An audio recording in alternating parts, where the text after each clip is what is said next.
Colin, are you ready? Okay, you're ready. Okay. Order. I call Jonathan Ashworth to ask his urgent question of Secretary of State for Health. Jonathan Ashworth. Thank you, Mr Speaker. To ask the Secretary of State to update the House on its response to coronavirus. Secretary of State. Thank you very much, Mr Speaker. Mr Speaker, coronavirus exists only to spread. And yesterday, the World Health Organization once again announced a record number of cases globally. France and Spain have both reported daily figures of over 10,000 positive cases and increasing hospitalisations. Here in the UK, we saw yesterday around 2,600 new cases, and last week, medical advisers advised R is above 1. Mr Speaker, the epidemic is growing. There are signs that the number of cases in care homes and the number of hospitalisations is starting to rise again. So last week, we acted quickly, putting in place new measures, the Rule of Six, which came into force yesterday. We do not do this lightly, but the cost of doing nothing is much greater. Mr Speaker, testing also has a vital part to play. Everyone in this House knows that we're doing more testing per head of population than almost any other major nation. And I can update the House that we have now carried out over 20 million tests for coronavirus in this country. As we expand capacity further, we're working round the clock to make sure everyone who needs a test can get a test. The vast majority of people who use our testing service get a test that is close to home, and the average distance travelled to a test site is now just 5.8 miles, down from 6.4 miles last week. But the whole House knows that there are operational challenges, and we're working hard to fix them. We've seen a sharp rise in people coming forward for a test, including those who are not eligible. And Mr Speaker, throughout this pandemic, we have prioritised testing according to need. Over the summer, when demand was low, we were able to meet all requirements for testing, whether priorities or not. But as demand has risen, so we're having to prioritise once again. And I do not shirk from decisions about prioritisation. They're not always comfortable, but they are important. The top priority is, and always has been, acute clinical care. The next priority is social care, where we're now sending over 100,000 tests a day, because we've all seen the risks this virus poses in care homes. We'll set out in full an updated prioritisation, and I do not rule out further steps to make sure our tests are used according to those priorities. It is a choice that we must make. Finally, Mr Speaker, to defeat this virus in the long term needs effective vaccines and treatments. I'm delighted to say that over the weekend the trial of the Oxford vaccine restarted, and I can tell the House that we will now be trialling a promising new antibody treatment on coronavirus patients in the UK. Mr Speaker, the challenges are serious. We must work to overcome. Optimistic in the face even of these huge challenges, to keep this deadly virus under control. Shadow Secretary of State Jonathan Ashworth. I'm grateful for advance sight of his answer. That was decent of the Secretary of State.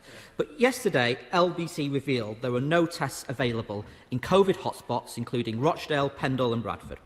Over the weekend in Bolton, where infections are highest in the country, a mobile testing centre failed to turn up. Meanwhile, in Bury, hundreds queued for 5 hours for a test.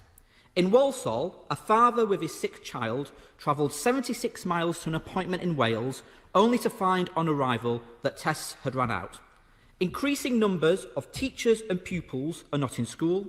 In hospitals, operations are cancelled, while NHS staff are stuck in limbo, waiting for tests. And he blames increased demand.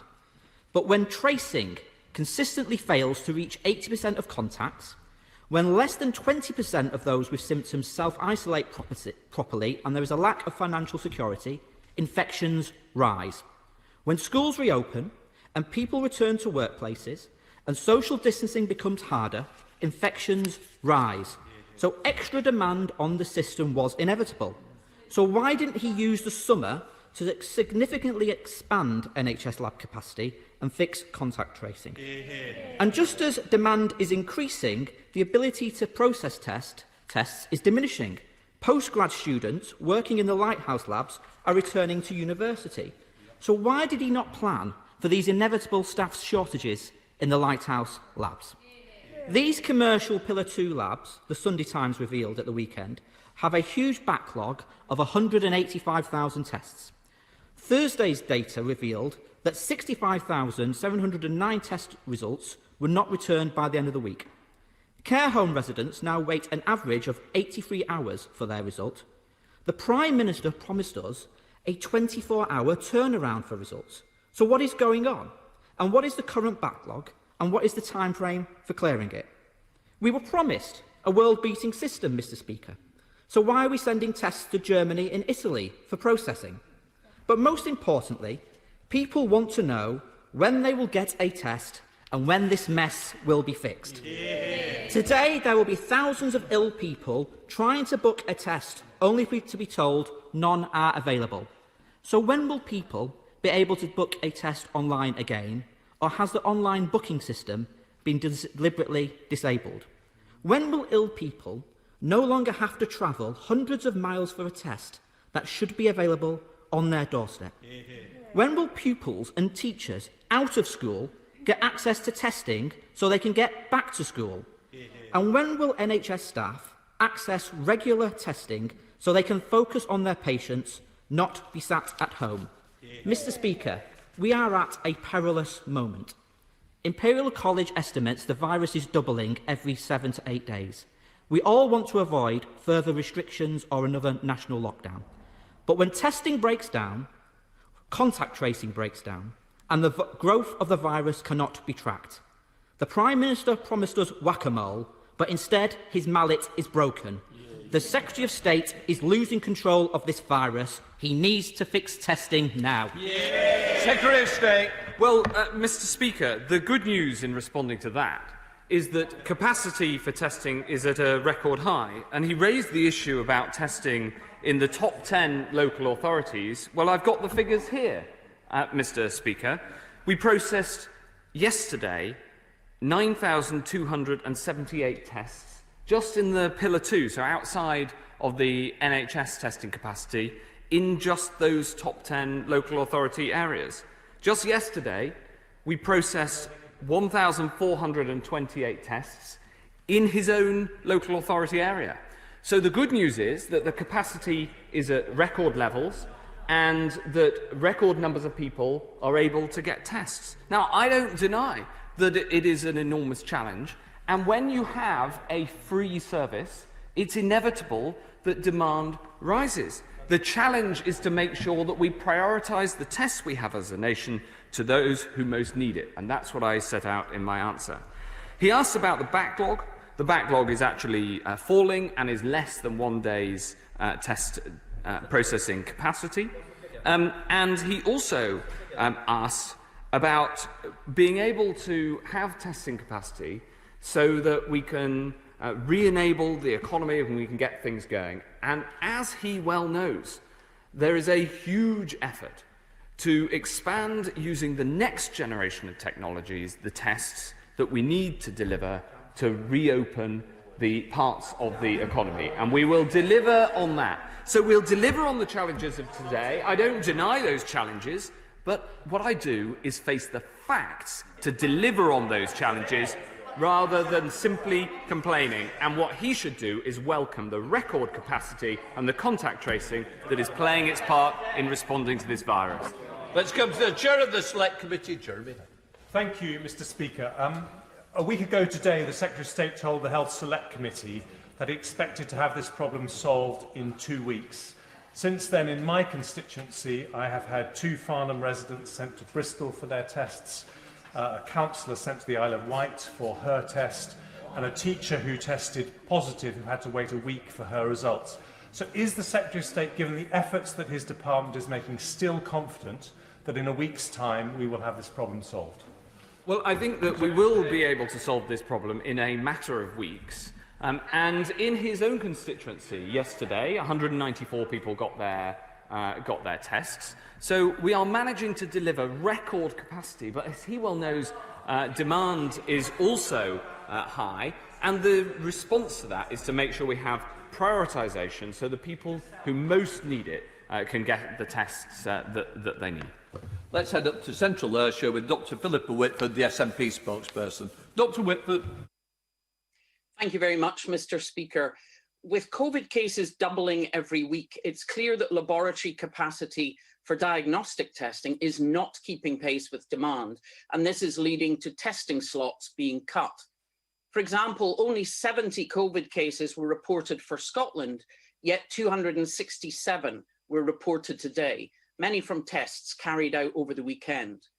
With a reported backlog of 185,000 tests, is he not concerned that results will not be received quickly enough to allow timely contact tracing, and that the delay in data means new outbreaks won't be identified until they're out of control? Last week, the Secretary of State appeared to accept that additional NHS funding could allow hospital laboratories across the UK to rapidly increase their testing capacity. So can he confirm if he plans such an approach and on what timescale? Secretary of State. Yes, I think that it is important that we expand the NHS labs and that we work across the whole of the UK to get the testing capacity that's needed. For instance, in Scotland, when there was a surge in demand for tests last month, we diverted more of the UK capacity to support people in Scotland, and we currently deliver more tests per head of population in Scotland than in the UK as a whole. So I think to the tone of the Honourable Lady's question, absolutely it's necessary to work together across party lines between the Scottish devolved government and the UK government to make sure that we get the support to the people of Scotland as to every other part of this country. Thank you very much, Mr. Speaker. Can I ask the Secretary of State about the rule of 6? Many of my constituents are struggling to understand why they can play five-a-side football, but 2 connected families of 5 each cannot meet. Can I ask the Secretary of State whether he will look at flexibility when local rates permit, and also excluding under-12s? Christmas is just round the corner. I know he has to think of the health of the nation, but I really would urge some flexibility on the part of the government. Well, of course, I do worry first and foremost of the health of the nation, and we need a rule that is super simple.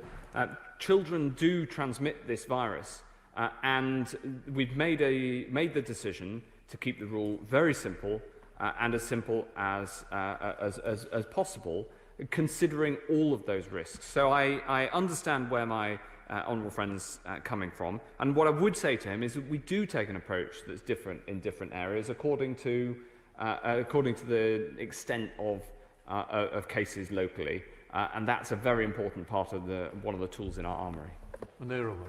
Thank you, Mr. Speaker. Like many others, I've been inundated with emails from doctors, teachers, parents, unable to access the tests they desperately need. However, a number of them have also been advised that if they put an Aberdeen postcode into the system, they can get a test in Twickenham, and they have succeeded. So could the Secretary of State please tell me how on earth a world-beating test and trace system is functioning in this way? What is he doing to fix it? And in the meantime, does he recommend that I tell those constituents who desperately need a test to game the system in this way? No, Mr. Speaker. In fact, it's incumbent on all of us to take a responsible approach and tell our constituents that tests are available in large numbers, that the average distance travelled is 5.8 miles, and that people should take this seriously and not game the system. Mr. Speaker, I'm very grateful to the government for all that it's doing to fight COVID-19 and to keep the population safe. Could I please ask my right honourable friend if there is a formal trigger for easing the rule of 6 and measures like it? Well, Mr. Speaker, my honourable friend makes an important point, and it comes to the previous point made about Christmas, because of course we'll keep the rule of 6 in place only as long as it is absolutely necessary for health reasons. And the vaccines and treatments that I spoke about, the mass testing regime, all of these are important to try to find a way through this virus with the minimal impact on the economy and education, of course, and people's social lives. There isn't a formal rate at which we'll make that review. We keep everything under control, and we constantly will no doubt debate it in this House in order to come to the right decision. Ben Kelly. Thank you, Mr. Speaker. Mr. Speaker, the Secretary of State is in danger of believing the figures, the global figures, without actually looking at the reality on the ground. Over the weekend, in my borough, which has been working hard with the government on an outbreak which we are working hard to keep down, we have 2 walk-in test centres. They've been advertised as such to reach the digitally divided and make sure that people can get the tests quickly. Over the weekend, staff from Deloitte's, a private company running this public service, told people they could no longer walk in. This was not communicated to the local authority, which was still being advertised as a walk-in, and over 90 people were turned away from 1 test centre alone. This is a fiasco that is of the government's making, and he could intervene now to make sure that at the very least there is communication. And I hope he will release the correspondence between Deloitte's and the Department for Health and Social Care so we can see exactly what's happened. Well, I'll happily look at that individual case. Of course, there are many hundreds of tests being done in her constituency, as well as across London. I can look at the individual point and make sure that the communications occur as necessary. We have 8 withdrawn, so we come to Sarah Owen. Sarah Owen.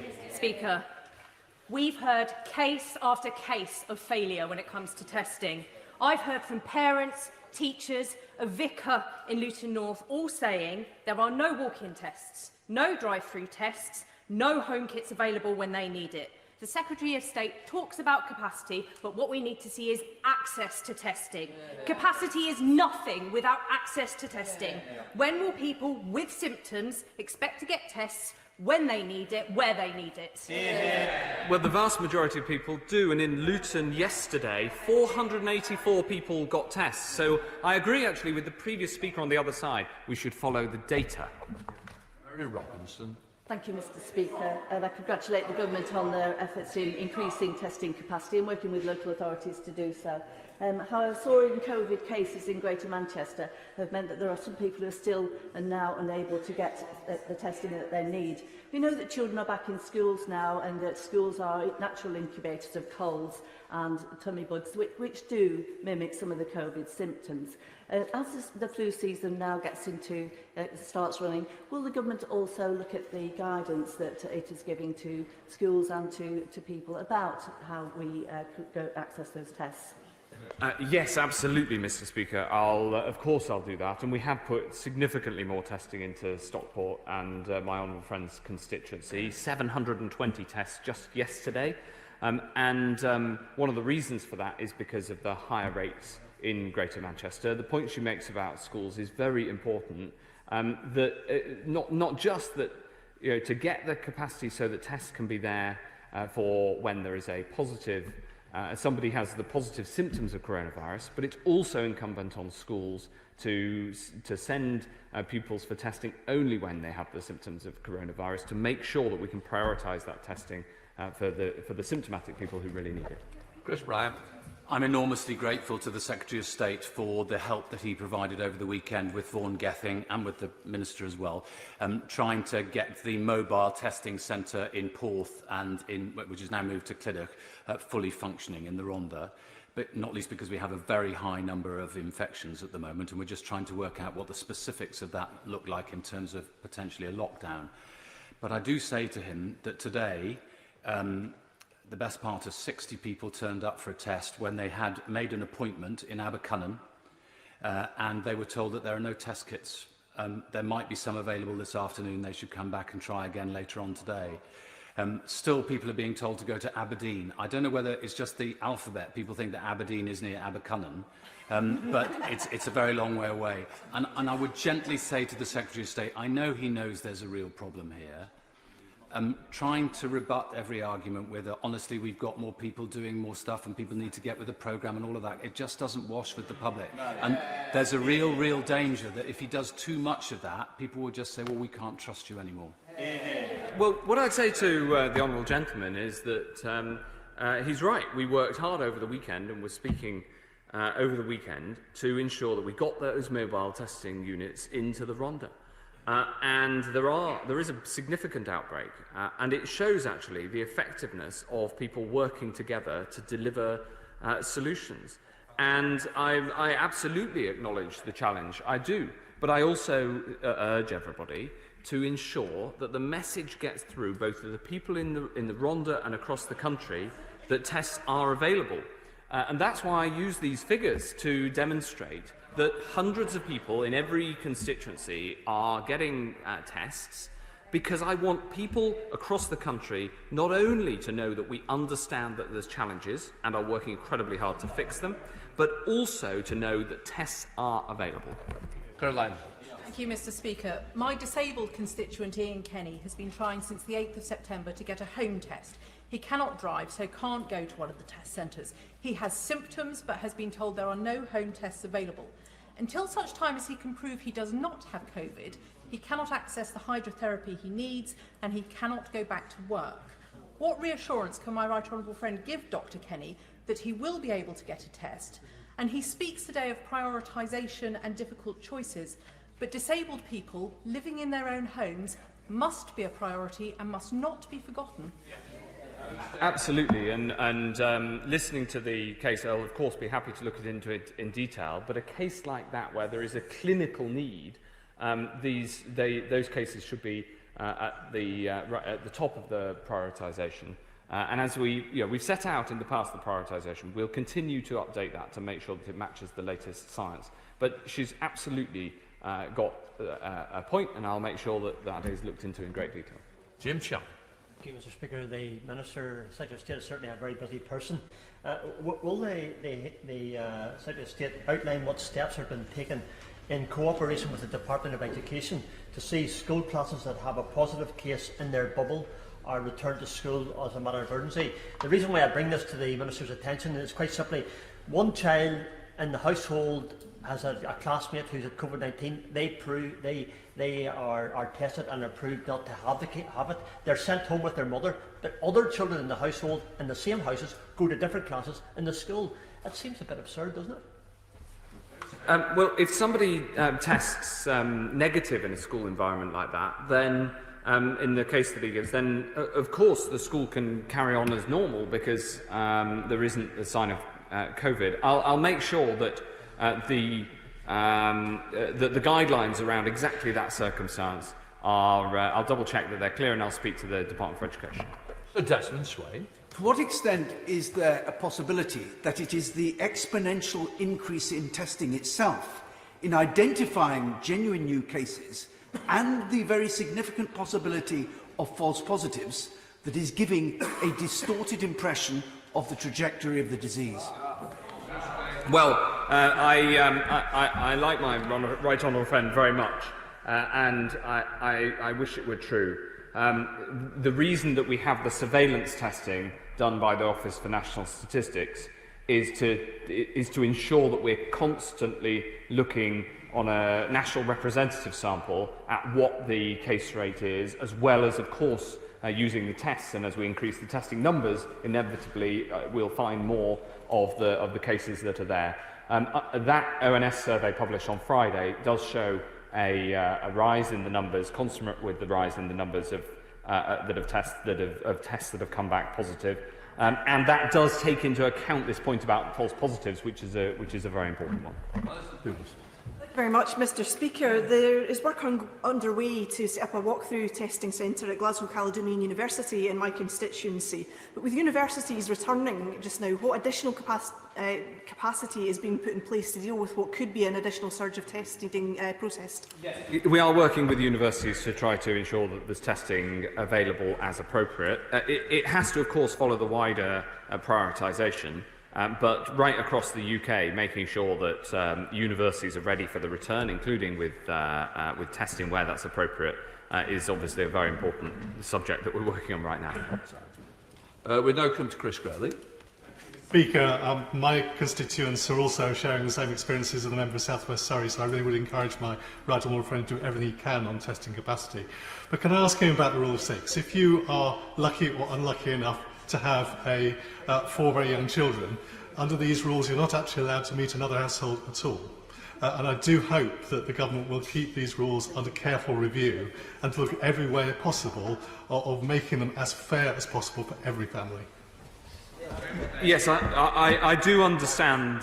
I do understand the point that my right honourable friend is making, and we do understand the impact that these rules that we have to put in place have. It's the same around the world, that the rules needed to be put in place to deal with the pandemic are not pleasant ones or ones anybody would want to have enforced, but they are unfortunately necessary in order to save lives, and sadly we're seeing the consequences, including in some of our closest neighbours, of what happens if you don't take the action that's needed. Rosie Duffy. Mr. Speaker, whilst I'm sure that many ordinary people were thrilled to learn that the government's rule of 6 does not apply to so-called sports such as grouse shooting, where up to 29 people can mingle, expectant mothers in my constituency and across the country are unable to take their partners to crucial checks during pregnancy. Currently, individual health trusts are left to make decisions on this, leading to a postcode lottery.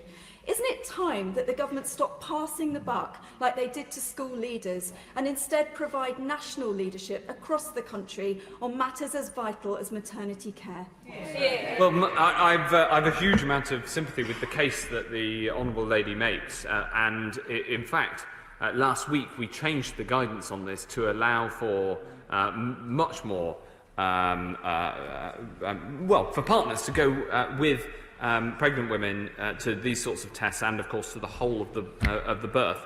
My honourable friend, the minister responsible, the member for Mid Beds, is leading on this, and we've made some significant progress in the last week. I also commend the campaigners who are pushing so hard to make sure that each hospital follows that new guidance, and so that people can have a loving partner with them during those very special moments. Stephen Crow.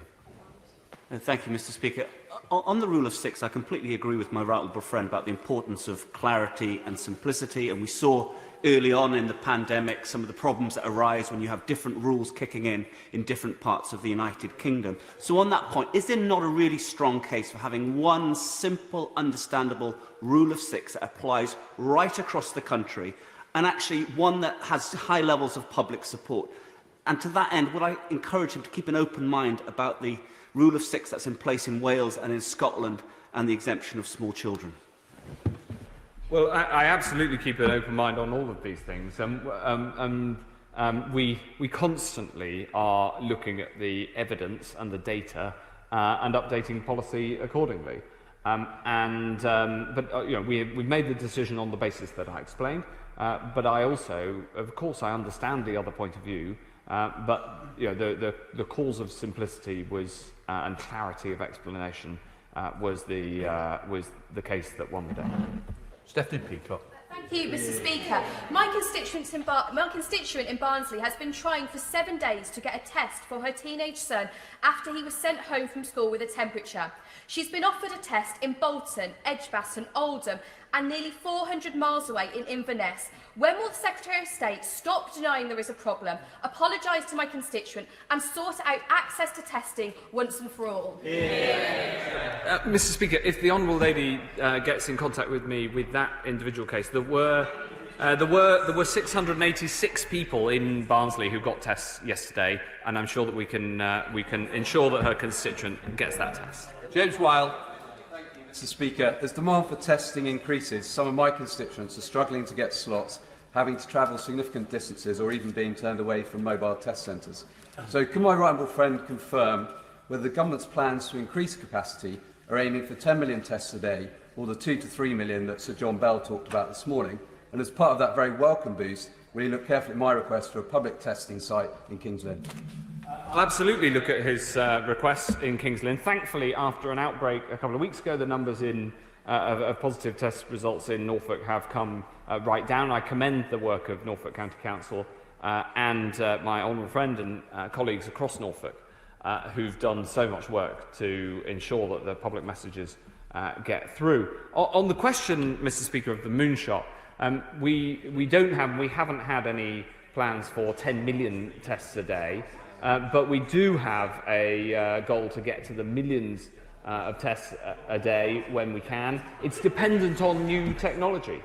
So that's what we need to drive forward. And it is absolutely vital for this country, for the resolution of exactly the problems that we're talking about today, but also to then expand testing availability more widely, that we really embrace those new technologies.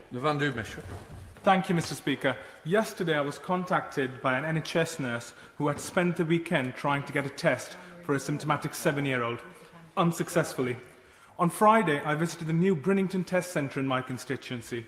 It was very quiet, yet seems to have been unable to offer a test to a nurse whom it seems will now need to take time off work. Mr. Speaker, is this what world beating looks like? What's going on?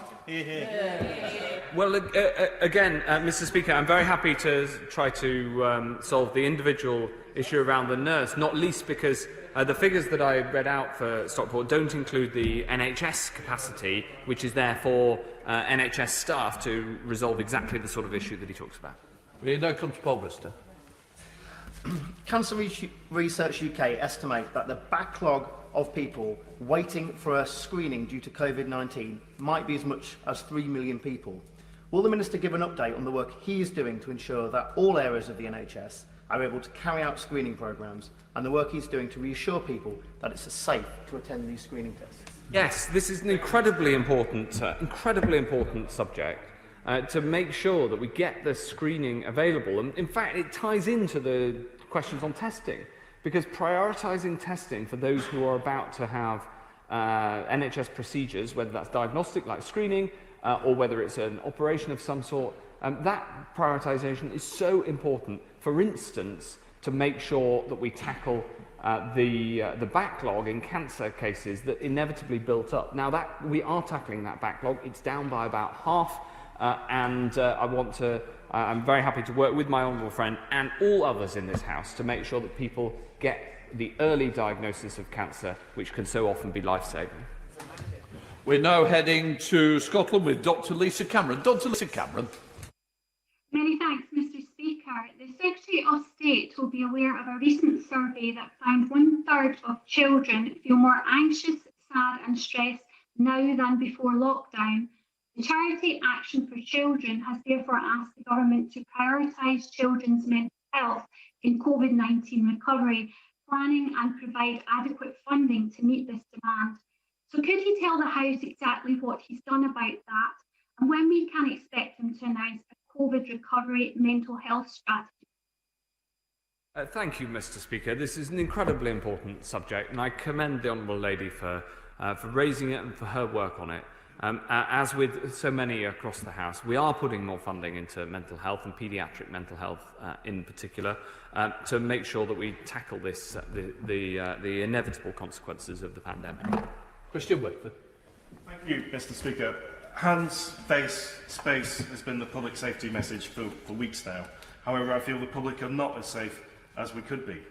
What thought is my right honourable friend given to ensure that face masks and hand sanitizer offer the fullest of protection by regulating the need to meet set safety criteria, whether that be the BSI standard or the WHO formula for hand sanitizer, to make sure that we are all as safe as possible using these mitigating factors? Well, thank you, Mr. Speaker. We do have a standard for clinical masks, but for the widespread use of face coverings, we actually don't set a standard because the evidence is that for the general public, using a face covering of can make such a big difference without drawing on the supply of PPE, of clinical masks. When it comes to hand sanitizer, there are standards actually set by the European Union that defines what you can put into a hand sanitizer. But I'm very happy to work with my honourable friend on the details and if that needs to be strengthened. Dr. Rupert Hutt. Speaker, a world-beating app that's nowhere to be seen, national R rate rocketing, and local testing all but impossible. In Ealing, you'd be lucky to get Aberdeen. All bode ill for the start of the educational year. Can he, with press reports swelling around that there are hundreds of school outbreaks so soon in, tell us exactly how many of those there are? Can he up the number of kits there supplied from 10 apiece? And can he ensure that as universities go back, meaning that people are moving around the country with different bits of infection rates, ensure that everyone on campus gets a test, symptoms or not? Because we can't let education be the next care homes crisis. Well, thank you, Mr. Speaker. The Honourable Lady raises important points. It is important that within her constituency, within Ealing, there were 462 people yesterday who got a test. So tests are available widely in Ealing. The other issues she raises around making sure that we have access to testing in schools and in universities is important within the prioritisation. And as she knows, we've sent tests to every school for use in exceptional circumstances when they need them. It's very important those tests are used when people are symptomatic rather than asymptomatic. Anderson. Thank you, Mr. Speaker. Last week, a mobile COVID testing centre set up in Ashfield, which helped hundreds of my constituents get a test. But there were several constituents over the weekend who said they struggled to book online due to the demand. Could my right honourable friend please advise the people of Ashfield what more can be done to ensure everyone in my constituency who needs a test gets a test? Well, we have put in that extra capacity into Ashfield that he talks about. And I'm delighted that the number of people in Ashfield that are getting a test, therefore, has increased. And we've got to make sure that we get to the position where everybody who needs a test can get a test, making sure that we follow the prioritisation. I look forward to working with my honourable friend to fix the problem in Ashfield and across the country. Charlotte Nettles. Thank you, Mr. Speaker. In Warrington, we have seen spiking numbers with over 200 confirmed cases for the most recent weekly figures. Our rate is now the 6th highest in England. We have real issues with demand for testing far outstripping local capacity. So can the Secretary of State please outline what additional support he will give Warrington Borough Council to increase our testing capacity so that we don't have to go back into lockdown like our Greater Manchester neighbours? Hear, hear. Yes, absolutely. She's quite right to raise the concerns in Warrington with the increase in numbers of people testing positive. And I'm very happy to work with her and the Warrington Council and my honourable friend, the member for Warrington South, to make sure that we get the best possible response, including putting in that extra testing. Mr. Speaker, traditionally the start of the autumn term is the peak for returning school children, showing signs of colds and sniffles. And I'm now increasingly getting reports from my constituency of young children being turned away or returned from nurseries and primary schools if they're displaying any cold symptoms. And I'm afraid I have to tell the Secretary of State that testing is not at a record high in my constituency because of a capacity being moved up north and to hotspots. And that's despite Worthing now being on the watch list because of a single outbreak of 23 people not abiding by the regulations. And I heard yesterday from a constituent referred from the Sussex coast all the way to Aberdeen. Can he not forget those very young children and the huge impact they can have on families and schools if testing is not properly available for them? Well, yes, of course. It's so important in Worthing, as across the rest of the country, that we prioritise the testing that we've got. He's quite right that when schools go back, children often do get a cold, get non-coronavirus, a normal illness, if you like, a normal cold. And there's that is obviously contributing to the increase in demand, as well as people who are not eligible coming forward. That's one of the reasons we've been building capacity all throughout the summer, and I look forward to working with my honourable friend to make sure we solve the problems in Worthing. Let's head to Manchester to Denton Reddish with Andrew Gwynn. Andrew Gwynn. Greater Manchester is a COVID hotspot. The nearest testing centres to me are Hyde, 1.5 miles, Ashton, 3 miles, Brinnington, 3 miles, Bellevue, 4 miles, Etihad Campus, 5 miles, Oldham, 9 miles, and Manchester Airport, 11 miles. There might be testing there, but local people can't get slots. Instead, too many of my constituents have been allocated Telford, a 152-mile round trip, Llandudno, 174 miles, Leicester, 216 miles, Glasgow 450 miles, and Aberdeen a 716-mile round trip. My constituents don't want to become super spreaders, so why is this world-beating system going so spectacularly wrong for them? Thank you very much, Mr. Speaker. Well, we have put, as he says, as he outlined in his questions, an enormous amount of testing into Manchester. There's availability in Manchester because of the prioritisation of testing, because it's such an outbreak area, we put a huge quantity in. Of course, as I've said repeatedly, there are operational challenges, but thousands of people every day are being tested in Manchester in order to get a grip of the outbreak there. Andrew Mitchell.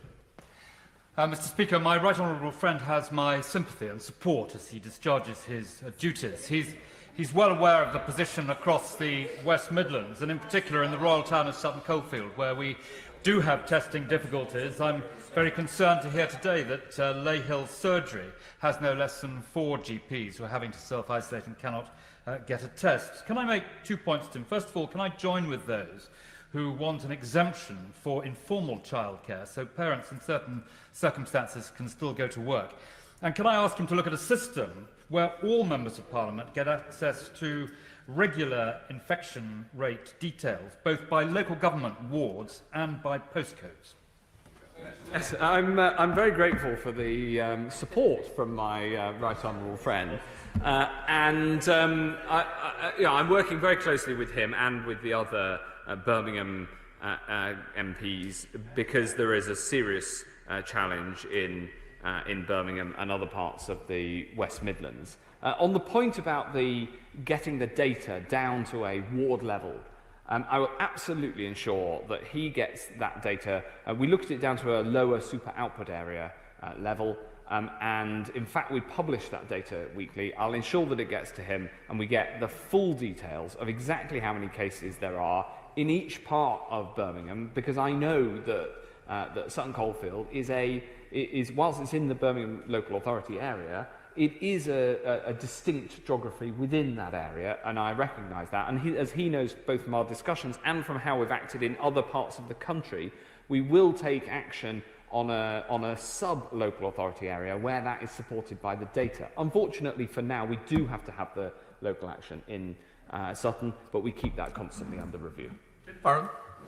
Thank you, Mr. Speaker. Has he seen today's analysis revealing the terrifying scale of the backlog in cancer treatment and diagnostics? It is now clear that it would take the system operating at 135% capacity for 6 whole months just to catch up with where we were in March. Until then, the tragic reality is that people in my constituency and around the country will unnecessarily be losing their lives. So I beg him to urgently meet with the clinician-led Catch Up with Cancer campaign so that we can give him the solutions to boost cancer services and save tens of thousands of lives. Yes, I'm very happy to meet with the campaign. Of course I've seen the reports. I feel very strongly about this. We have worked very hard to get through the backlog, and we are making progress against that backlog.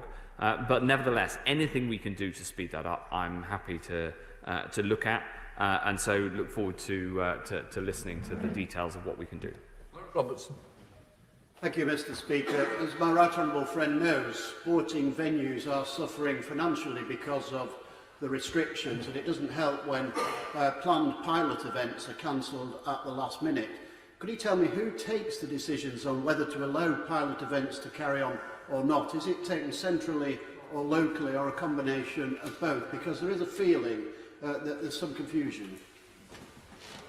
Well, my colleague, the Culture Secretary, is responsible for the programme of pilot events. Of course, for a pilot event to go ahead, it both needs the support of the local council and to be advised as COVID secure by Public Health England.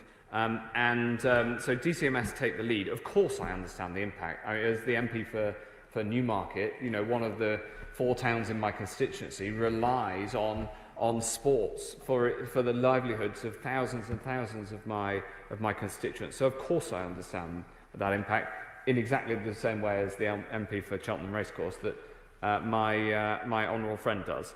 I speak a lot to the Culture Secretary and the Prime Minister about this subject, and I hope we can get as much going as fast as possible, but safely.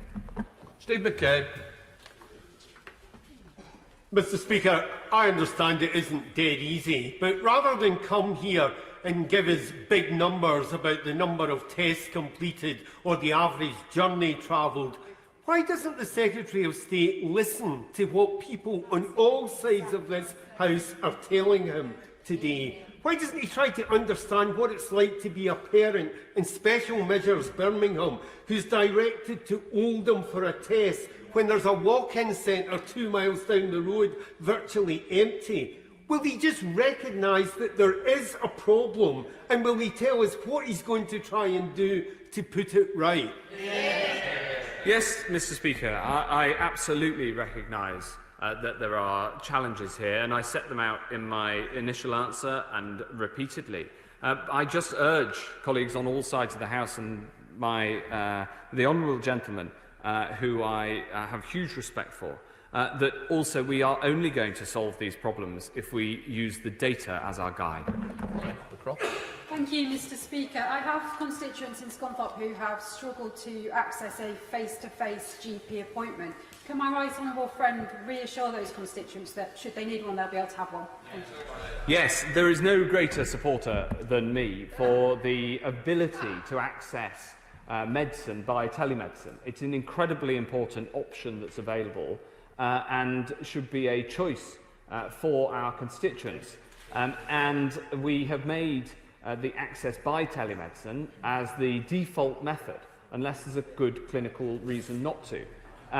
It is, however, as I've always set out, critical that there is face-to-face access as well. And so the NHS has written to all GPs to explain that whilst telemedicine should always be available, and that option should be available where it's clinically right, also face-to-face appointments should always be available and are absolutely necessary. It's the combination of the two that is the future of the NHS.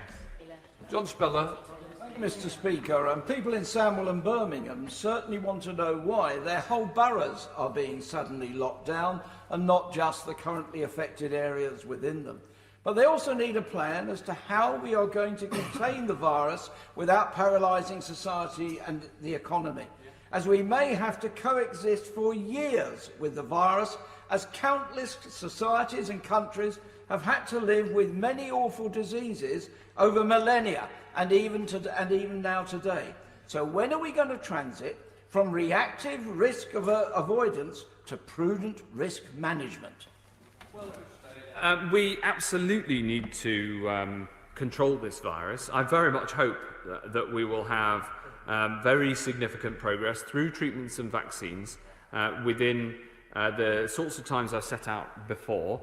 Definitely within, definitely not a millennium. I think, Mr. Speaker, we will make significant progress in the coming months. However, in that time, we do have to control the virus. We took the action in Sandwell, having looked carefully at the data, working with his local authority, and we looked carefully at whether we should only put some parts of Sandwell in particular. Earlier on, the Smethwick area was much more significantly affected. However, it was clear that the virus was spreading throughout Sandwell, and so we took the decision, working with the local authority, to take local action across the whole district. So that is the sort of action that we have to take. The strategy that I've set out many times at this dispatch box, Mr. Speaker, is that social distancing is the first line of defence, the rule of 6, hands, face and space. The next line of defence is testing and tracing. That's why it's so important that we have record capacity in testing, and obviously we're trying to boost it further. And the next line of defence is local action, and we do take that local action where it's necessary, even though it's uncomfortable to do so. Richard Oldham. Mr. Speaker, can I thank the Secretary of State for his visit to Shotley Bridge in my constituency yesterday. I look forward to him working on the campaign for a new community hospital in the coming months.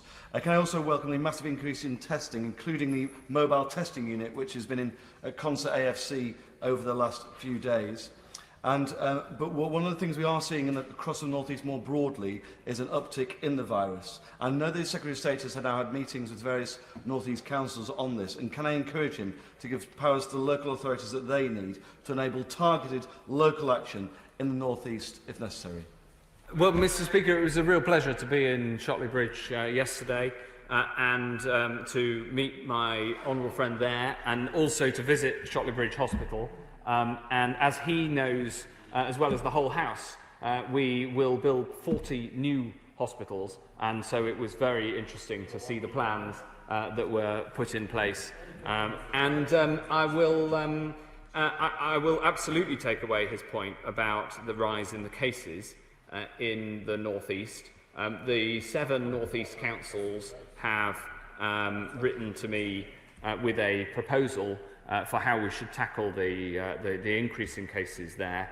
And I've been studying that proposal and will make an announcement as soon, Mr. Speaker, as a decision has been taken. Thank you very much, Mr. Speaker. Given what we've heard so far about people in England registering as coming from Aberdeen and perhaps other places, is he not concerned, as I am, that this may completely undermine the data and any resultant decisions taken to act on and manage what might appear to be a Scottish outbreak?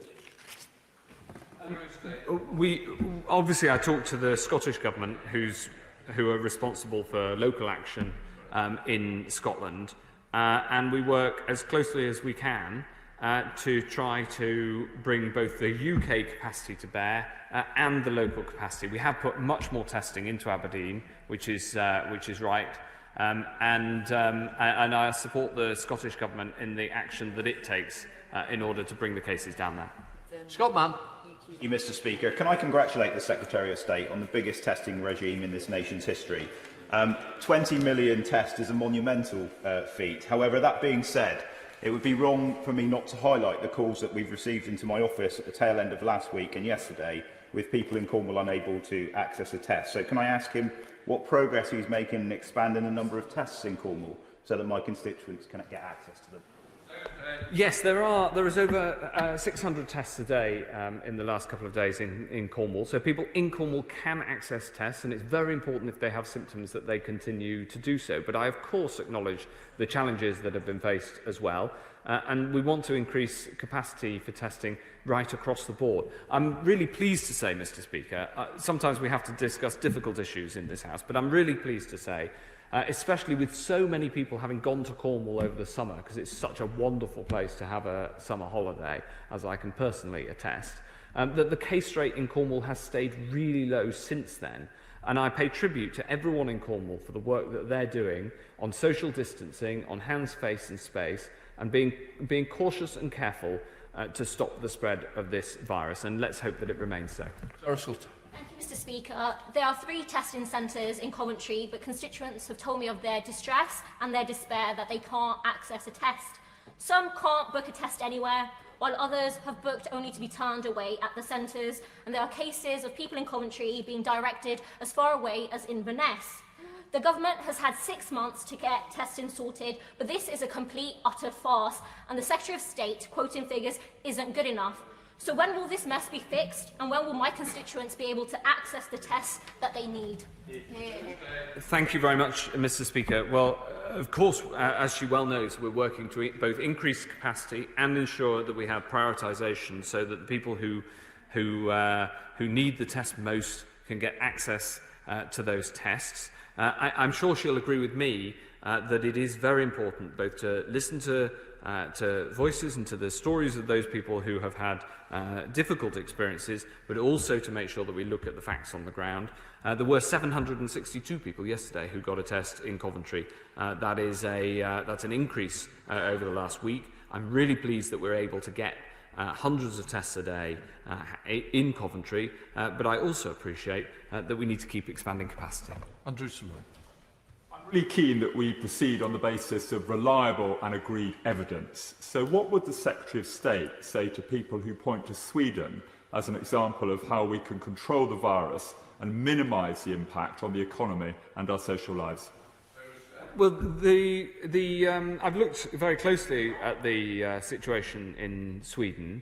The challenge is that in Sweden they did bring in significant laws curtailing social activity.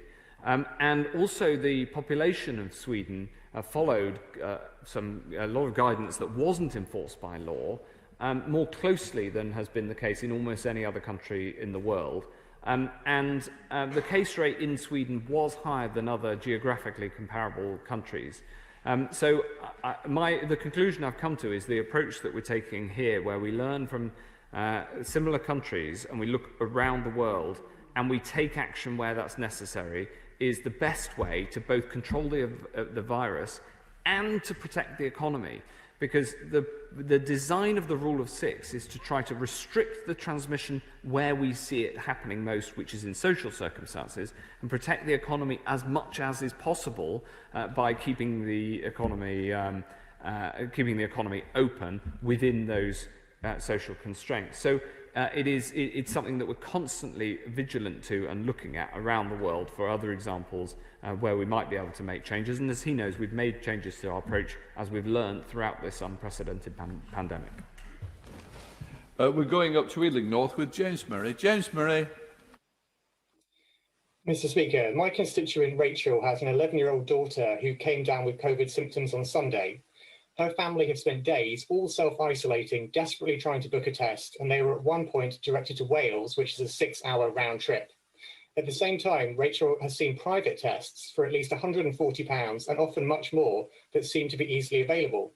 Does the Health Secretary think this disparity is acceptable? We don't recommend any private tests that are not signed off and verified. Therefore, we're providing tests in as many tests as we possibly can with a growing capacity. If he writes to me with the details of the individual case, I will absolutely look into it and make sure that one of the hundreds of tests a day that are being done in Ealing is available for his constituent. Thank you, Mr. Speaker. Having raised the issue of testing capacity in Buckinghamshire last week, I'm enormously grateful to my right honourable friend for the supply of 2 mobile testing units in the town of Buckingham and neighbouring Aylesbury this week. But like many honourable and right honourable members, I also continue to receive a lot of emails every day from constituents unable to access testing. So can my right honourable friend update the House on progress for a permanent uplift in that capacity for Buckinghamshire residents?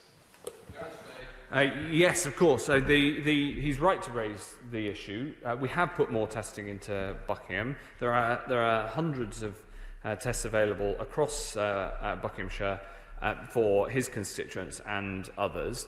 And we are working hard to ensure that the overall capacity is increased as well, because in this debate where our constituents understandably want to get access to a test whenever they want one, I understand that yearning. We have to prioritise and put, as I said in my opening answer, we have to put NHS needs and social care needs at the top of the list. And I make no bones about that prioritisation. But we also, at the same time, need to get the overall capacity up, which is what we're working incredibly hard to do. Thomas. Thank you, Mr. Speaker. Like elsewhere, the numbers with COVID in Harrow are on the rise. And whilst there are tests available for key workers, I'm told that parents and their children cannot get a COVID test for, quote, love nor money in Harrow or indeed near Harrow. I say gently to the Secretary of State, that doesn't feel like a world-leading test and trace system yet at the moment. And so would he take a specific look at Harrow and the circumstances there in terms of testing, and in particular why the nearby test centre at Heathrow is so unused at the moment? Well, the honourable gentleman makes an important case for Harrow, and I'm very happy to take a look at Harrow specifically. The capacity constraint that there is in the labs rather than the centres. We have the centres available to be able to process a huge amount of tests. We have the record capacity in the labs, but it is in the labs that the constraint is. Now we're bringing in more machines. We've got more being installed all of the time. That's why the capacity is constantly going up. But nevertheless, clearly we need to keep driving at that because the demand is going up as well. Jeremy. Thank you, Mr. Speaker. We need to use every tool at our disposal to stop the spread of coronavirus. And I welcome the news that the NHS Contact Trace app will be available by the end of the month. And I welcome the news that it's available throughout England and Wales. Will my right honourable friend join me in urging businesses in Bridgend to get prepared with the NHS QR code scan poster? Yes, The NHS Covid-19 app, which will be available this month, has one of its features as making sure that you can go through the you can go to the pub, you can go to a restaurant, you can go to a hospitality venue, and you can scan the QR code quickly, and that means your contact details are then safely collected in case they are needed for contact tracing purposes. And we're making that scheme mandatory. It's been very successful voluntarily, and we're going to roll it out mandatorily.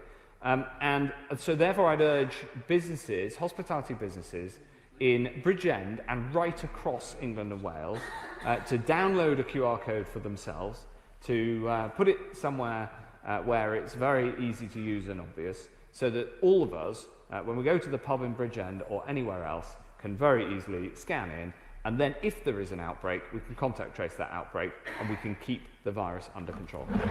Debbie Abrahams. Thank you so much, Mr. Speaker. I don't underestimate the challenges that the Health Secretary has faced over the last few months.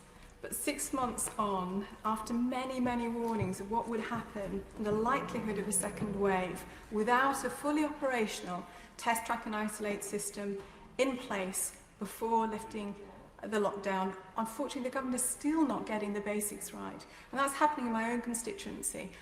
In Oldham, we didn't have a mobile testing unit turn up. We're still not getting the data that we need to trace COVID positive cases.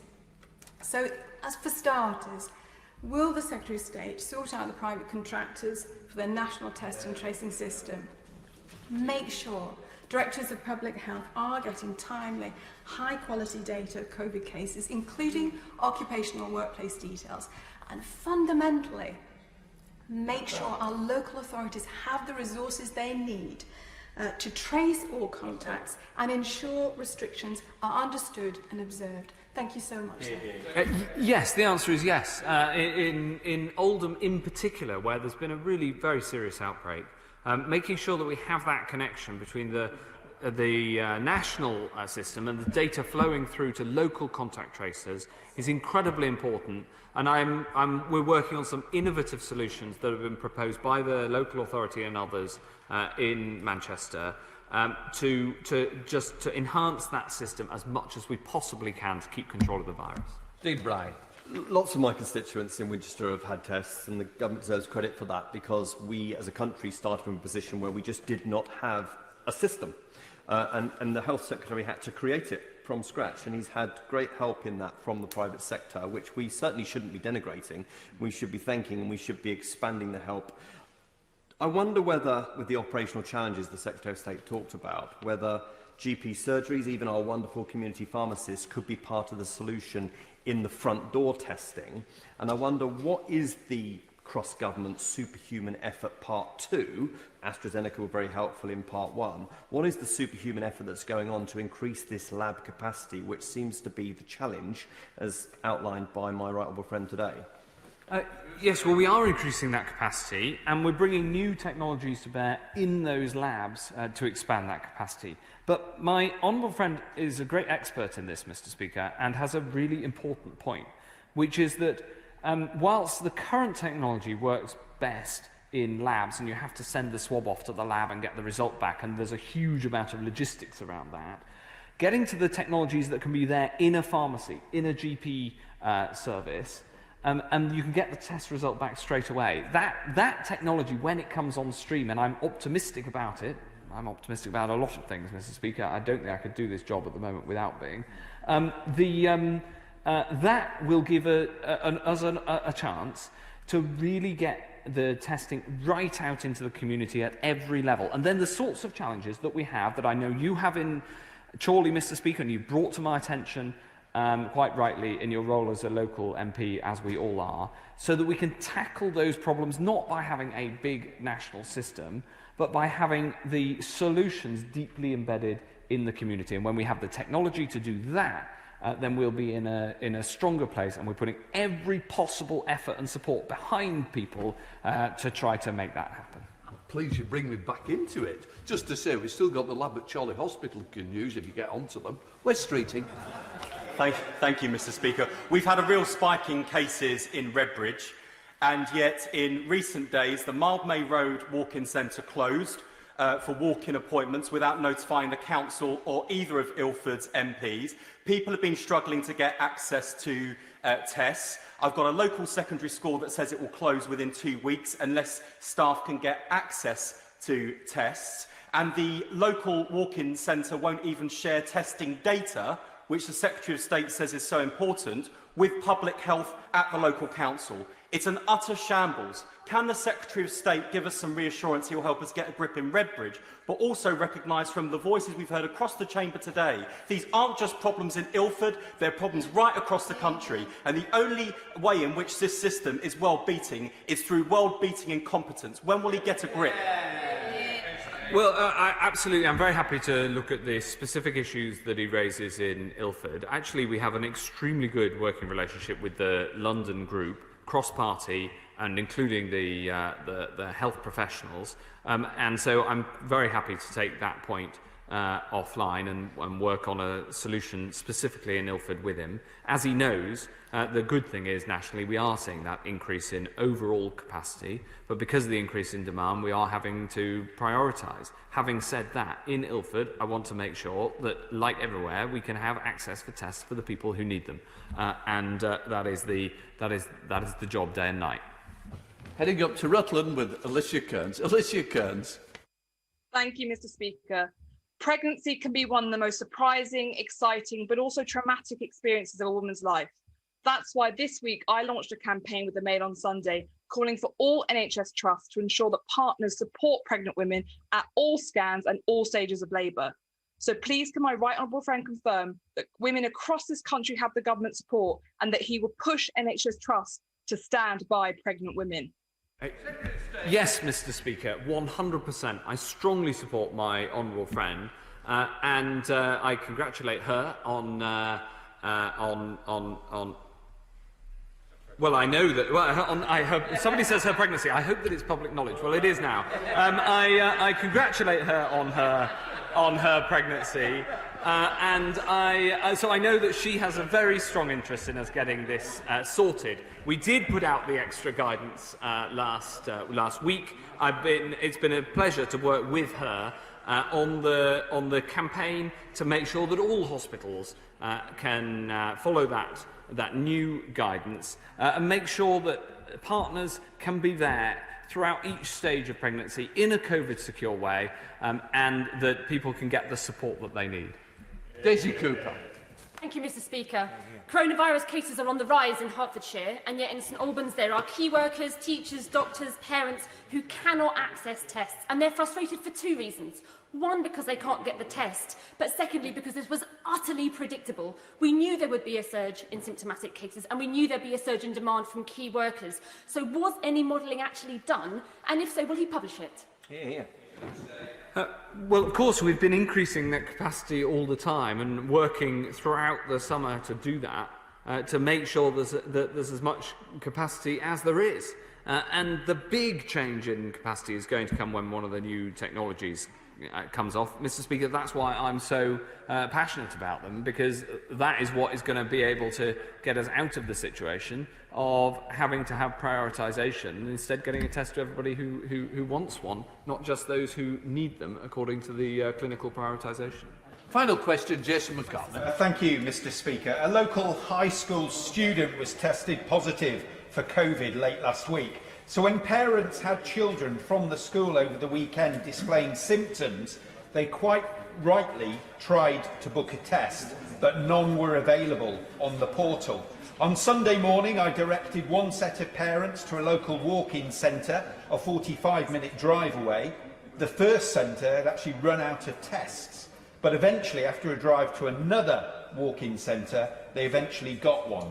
Secretary of State, please, before we talk about the moon, can we just focus on local community testing in Marsden, Meltham, Mount and other communities in my constituency? Mr. Speaker, we have put a huge amount of testing into Kirklees, and it's very important because of the levels of coronavirus that are there. I'm very glad that, that my honourable friend's constituents did manage to get a test, and I know that there's the huge demand.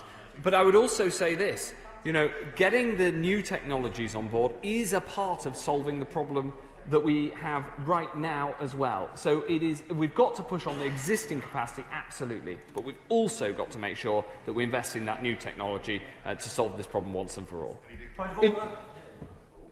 Point of order.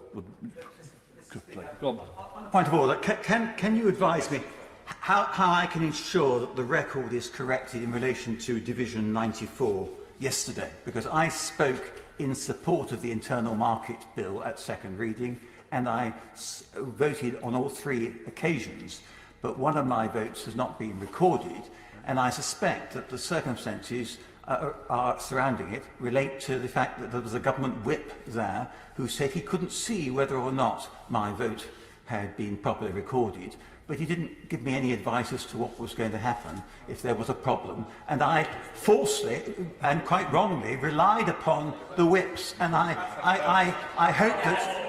And I hope that you, Mr. Speaker, will remind honourable members that there's no point in relying upon the whips in the division lobbies. First of all, can I say, he has now put it on the record, and I think it will be investigated as well. And just to say, all the whips officers are now being sent to Specsavers to have their eyes checked. Right, in order to allow the safe exit of honourable members participating in this item of business and the safe arrival of those participating in the next, I'm suspending the House for 3 minutes. Order.